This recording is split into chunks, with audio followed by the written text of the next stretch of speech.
Wahabi tidak tahu bahwa Nabi Muhammad SAW dan para sahabat mengadakan acara maulid Nabi Muhammad SAW. Assalamualaikum warahmatullahi wabarakatuh. Bismillah walhamdulillah wassalatu wassalamu ala rasulillah Sayyidina wa maulana Muhammadin ibn Abdillah wa ala alihi wa sahbihi wa mawalah wa la hawla wa la quwwata illa billah, amma ba'd. Saudaraku kaum muslimin wal muslimat rahimakumullah, wabil khusus saudara-saudara kami para pecinta dan subscriber channel YouTube Al-Mu'allim Center dimanapun berada, yang tidak lupa dan tidak bosan-bosannya senantiasa kami doakan semoga Allah Azza wa Jalla memberikan kesehatan, sehat walafiat lahir dan batin.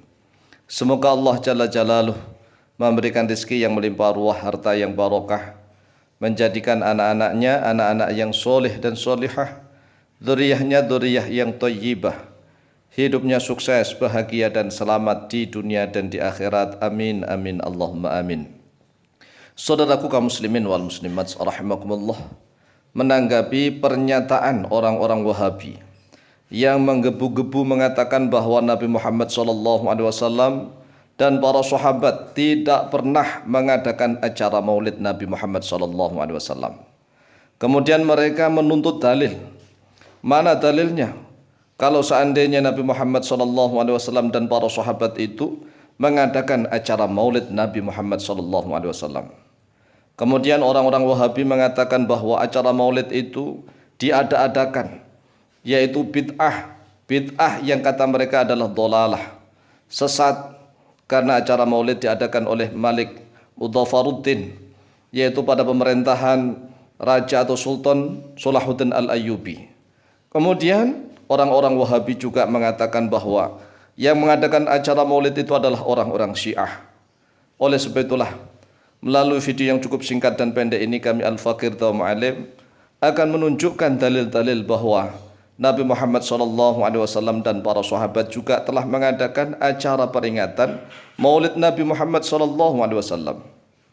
Dalilu dzikra bi maulidin Nabi Muhammad SAW. Dalil-dalil peringatan dengan peringatan maulidnya Nabi Muhammad SAW. Yang pertama, qala Allah Azza wa Jalla, telah berfirman oleh Allah Azza wa Jalla, a'udzubillahi minasyaitonir rajim, bismillahirrahmanirrahim. Qul bifadlillahi wa birahmatihi fabidzalika falyafrahu huwa khairum mimma yajma'un. Dalam surat Yunus ayat yang ke-58, yang artinya, Qul, katakanlah oleh engkau Muhammad, bifadlillahi, dengan fadilah Allah, dengan anugerah Allah, wa birahmatihi, dan dengan rahmatnya Allah. Fabidzalika, maka dengan itulah, falyafrahu. Falyafrahu, maka hendaklah bergembira oleh mereka para manusia. Huwa, bermula kegembiraan itu, khairun, yaitu lebih baik, mimma yajma'un, daripada segala sesuatu yang mengumpulkan oleh mereka, yaitu lebih baik daripada seluruh harta benda yang telah mereka kumpulkan. Hanya bergembira dengan sebab fadilah Allah dan rahmatnya Allah. Maksudnya bagaimana? Fadilah yang terbesar, rahmat Allah yang terbesar adalah kelahiran Nabi Muhammad SAW. Mengapa seperti itu?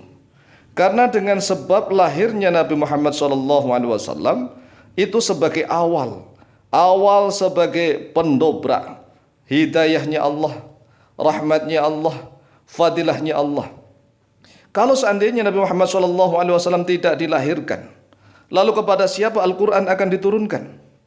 Lalu bagaimana Islam akan menjadi jaya? Agama Allah ini akan menyebar ke seluruh penjuru dunia. Memang kelahiran Nabi Muhammad SAW belum langsung diangkat menjadi Nabi dan Rasul. Tetapi dengan sebab lahirnya Nabi Muhammad, kemudian Rasulullah lahir dalam keadaan yatim, diuji oleh Allah dengan berbagai macam ujian. Lahir dalam keadaan yatim, baru usia 6 tahun, ibunya sudah tidak ada, dalam keadaan yatim piatu. Kemudian baru 2 tahun diasuh oleh kakeknya, beliau sudah enggak memiliki kakek. Beliau dalam keadaan luar biasa ujian hidupnya. Ini adalah sebagai tempaan kehidupan calon seorang Nabi dan Rasul. Oleh sebab itulah, dengan sebab kelahiran Nabi Muhammad SAW ada sebagai tonggak awal. Tonggak awal adanya hidayah, adanya fadilahnya Allah, rahmatnya Allah. Fadilah dan rahmatnya Allah yang terbesar adalah kelahiran Nabi Muhammad SAW.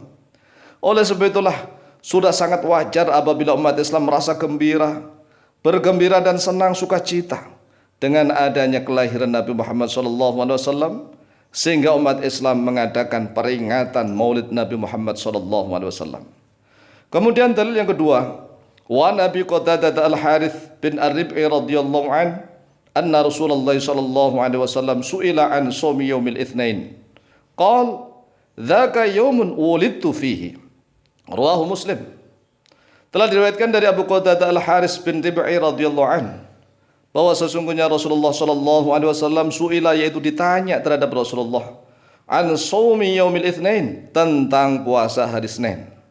Qala, bersabda oleh Rasulullah menjawab, dzaka yaumun, dzaka itulah dia hari Senin, yaumun yaitu hari, wulidtu telah dilahirkan terhadap aku, fihi di dalam hari Senin.